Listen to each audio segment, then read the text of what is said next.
মানুষকে অধিকারহীন করে দিয়ে আজকে বাংলাদেশের সম্পূর্ণ ফ্যাসিস্ট ব্যবস্থা প্রতিষ্ঠিত হয়েছে। গণতান্ত্রিক রাষ্ট্র ব্যবস্থার শর্ত মানুষের অধিকারের নিশ্চয়তা এবং নির্বাচিত প্রতিনিধিরা নির্ধারিত সময়ের জন্য নির্ধারিত পদ্ধতিতে রাষ্ট্র পরিচালনা করবে।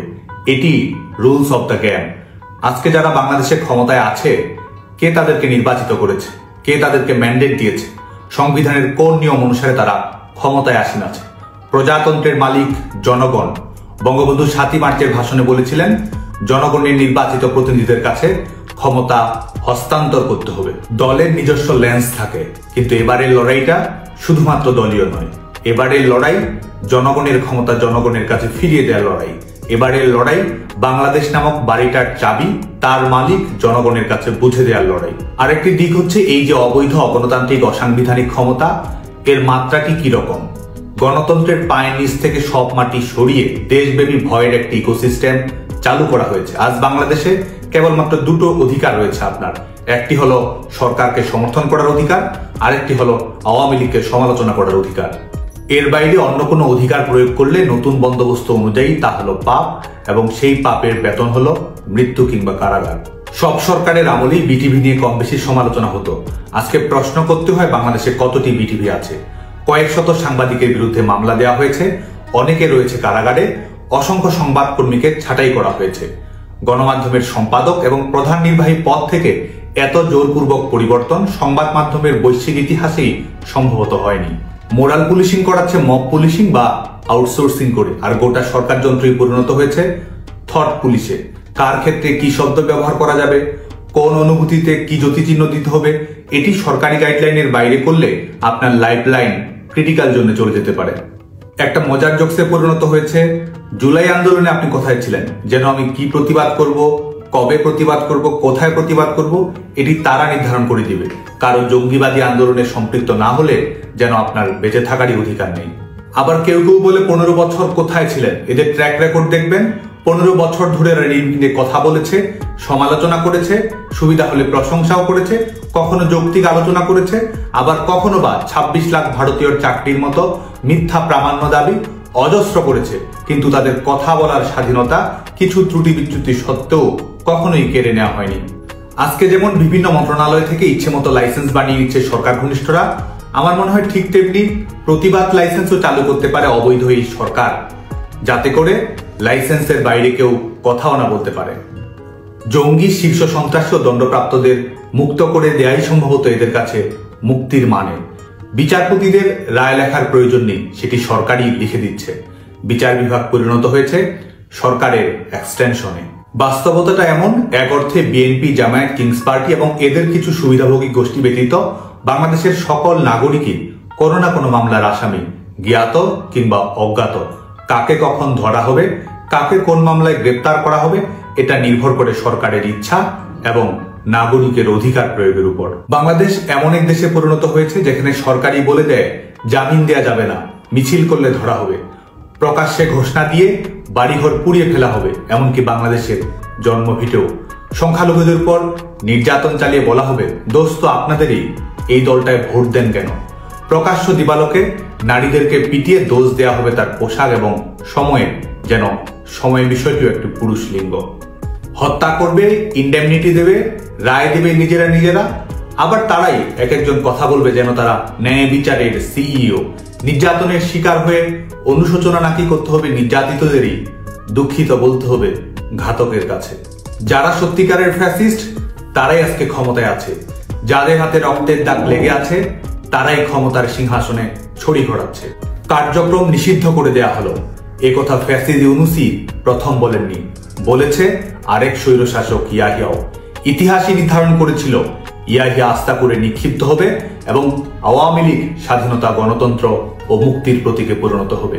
ইয়াহিয়া যেই পথে গেছে ইউনূসও সেই পথে যাবে। জনগণই আওয়ামী লীগের ভাগ্য বিধাতা, জনগণই আওয়ামী লীগকে বিজয়ের বন্দরে পৌঁছে দেবে, জনগণের বিজয় নিশ্চিত করার জন্য। গভর্নমেন্ট স্পন্সর্ড একটি প্রচারণা বাজারে ছাড়া হয়েছে, ভয়ঙ্কর রূপে ফিরবে বাংলাদেশ ছাত্রলীগ। প্রথম কথা, ছাত্রলীগের ফেরার কিছু নেই, ছাত্রলীগ লড়াইয়ের মধ্যেই আছে। দ্বিতীয় কথা, ফেরার কথা যদি বলি ভয়ঙ্কর রূপে নয়, ভরসা হয়ে ফিরবে বাংলাদেশ ছাত্রলীগ। পেছনের দিকে যদি তাকাই, কোটা সংস্কারের দাবিতে বাংলাদেশ ছাত্রলীগ নিজস্ব কৌশলে এগিয়েছে, সরকারের কাছে আহ্বান এবং রাজপথে সক্রিয় ভূমিকা পালন করার চেষ্টা করেছে।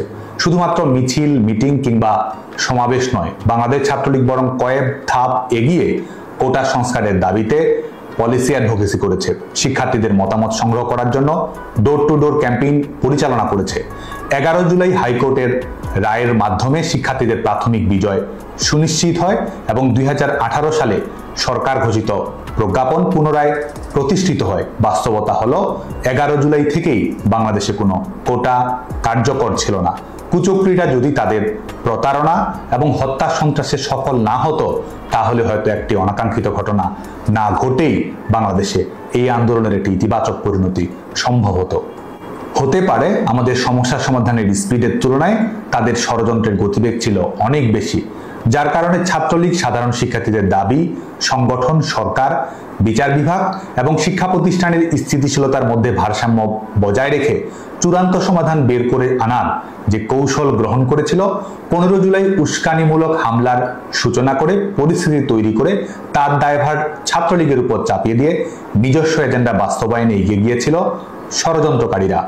শিক্ষা প্রতিষ্ঠান বন্ধ করার সরকারি সিদ্ধান্তের সঙ্গে সামঞ্জস্যপূর্ণ নীতি এবং সহিংসতা এড়ানোর জন্য তাদের মুখোমুখি না হওয়ার কৌশলকে ব্যাপকভাবে প্রচারণা চালানো হলো শিক্ষার্থীদের আন্দোলনে ছাত্রলীগ ক্যাম্পাস ছাড়া।